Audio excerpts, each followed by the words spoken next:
Well, good afternoon and welcome to Midcap Radar on CNBC-TV18. Let's go across to Balrampur Chini. The company reported a revenue growth of 5% in the fourth quarter due to higher volume in the distillery segment and increased realizations in both sugar as well as distillery. But sugarcane crushing was down almost 1.4% on a yearly basis. To discuss the numbers and more, we are joined by Pramod Patwari, CFO, Balrampur Chini Mills. Well, good afternoon, Mr. Patwari. I'd like to first ask you on the performance in FY25. Not such a great set this time around, but in the second half of the year, the situation seems to be turning around for you. So what is your outlook going into FY26 for all your segments, sugar, distillery, etc.? Good afternoon, and thank you for having me on the call. So we are dependent upon few factors, which is very difficult to predict at this point in time. One is the cane availability. So survey will be completed maybe around end of June. So we'll be in a position to give any indication of rushing for the upcoming sugar season post that only. We are also looking to government towards the revision of the ethanol prices for this year. You are aware of the fact that in last 2 years, in spite of increase in the sugarcane prices by 11.5%, we have not seen any increase in the B-heavy juice root ethanol as well as the juice root ethanol.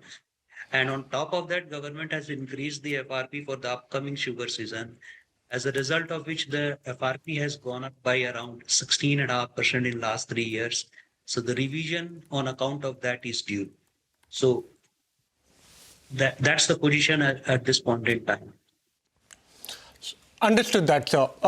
So going into FY26, are you hopeful of a better scenario, especially when it comes to the macro environment? And number two, realizations have improved to close to 40.5 rupees per kg. Is this sustainable? Yeah, it is very much sustainable. In fact, the current realization for Balrampur is around 41 rupees per kg ex-factory.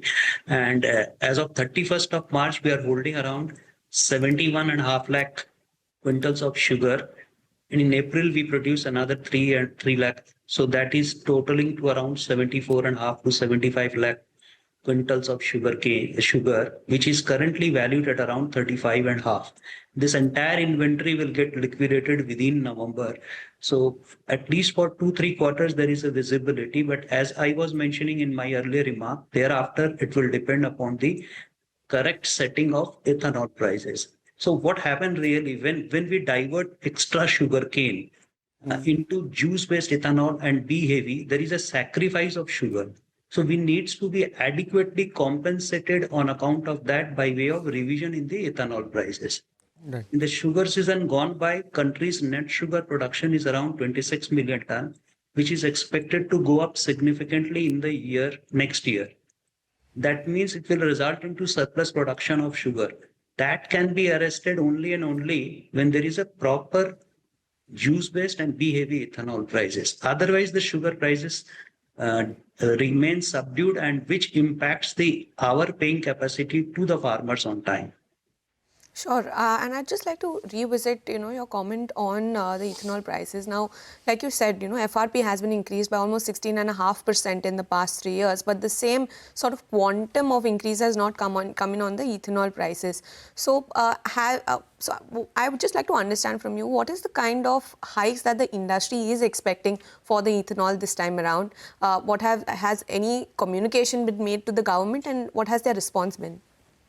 So as far as the upcoming sugar season is concerned, we have not started our communication with the government. But if you see the price mechanism which was in place till 2022-23, it was a direct linkages with the FRP, and any increase in the FRP was automatically adjusted with the juice-based and B-heavy ethanol prices, with an ultimate mandate of passing that to the retail price of the consumers. So there was a direct pass-through. No absorption was taken at the OMC level, and no subsidy was given by the government also, which was disturbed in the year 2023-24 when the restriction was put in production of B-heavy and juice-based ethanol, which got lifted in 24-25, but the price revision has not happened. So if I go with the price linkage which was in place in 2022-23, then on the basis of current FRP of 355, there seems to be a gap of almost 10 rupees per litre. So I'm not suggesting that government will give us a hike of 10 rupees per liter, but that's the gap. Sure, sure. Understood that. So 10 rupees per litre is the gap that you're currently facing, and that could lead to margin pressures. Now, going into FY26, keeping all things constant, how do you see, guidance that you could give the street in terms of top line, in terms of EBITDA margins, as well as profitability? I'm afraid we don't give that guidance. A qualitative number, sir, what could be the or a ballpark figure that you could give us? So it all will depend upon the cane availability, but as far as the sugar prices are concerned, we have given enough indication that 7.5 lakh tons of sugar which we are holding at this point in time will get liquidated within November. The carry cost of which is around 35.5, and currently we are selling sugar at around 41 rupees per kg. On top of it, ethanol inventory what we are having. In terms of finished goods, as well as in terms of B-heavy molasses, which will get converted into ethanol. Around 8 crores liter of ethanol is expected to come from that segment. In addition to that, we are also targeting around 4 crores liter of ethanol in off-season out of maize route. Sure, and one news flow did come through this morning. There was a report that suggested that India was examining US request to abolish curbs on ethanol imports. So what is your assessment? What happens if this does go through? Could supply probably outpace the kind of demand, especially in ethanol, and that could put further pressure on the ethanol prices? Is my understanding correct? So you must have seen the news that government is pushing towards E30 now. So for E20, the requirement is 1,000 odd crores liter. And if the intent is to go beyond E20, that means E30. So I don't see any risk of supply being overshooting the demand as of now. Sure. Understood. And, just on the PLA facility, you had said in the past that October 2026 is when you want to commission it. Is it largely on track? And, some analysts also, I was just reading a report and they say that, this with the PLA facility coming up, your top line could, your EBITDA rather could see almost 30% CAGR over the next 3 years. So is that likely? So as of now, the project is largely on track and we are targeting October 26 to be the date of commissioning. It is going to be 80,000 tons capacity on an annual basis. Maybe FY28, you will see a full utilization of capacity.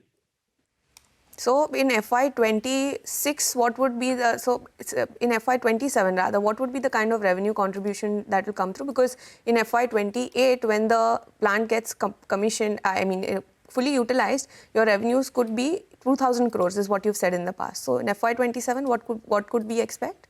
So if we are able to run our facility for say 5 months also, so I really don't know at this point in time, because initially it may take some time to scale up, to stabilize. So it will be difficult for me to give any prediction on this at this point in time. This being a new subject for us.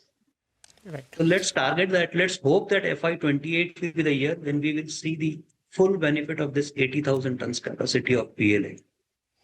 Thank you so much, Mr. Patwari, for joining us, giving us a sense of how FY25 panned out and the way ahead as far as FY26 is concerned. Also hoping for a price hike is what the management has told us. Well, it's now time for a short break. The management of Kaplan Point Labs joins us next to discuss their Q4 numbers and more.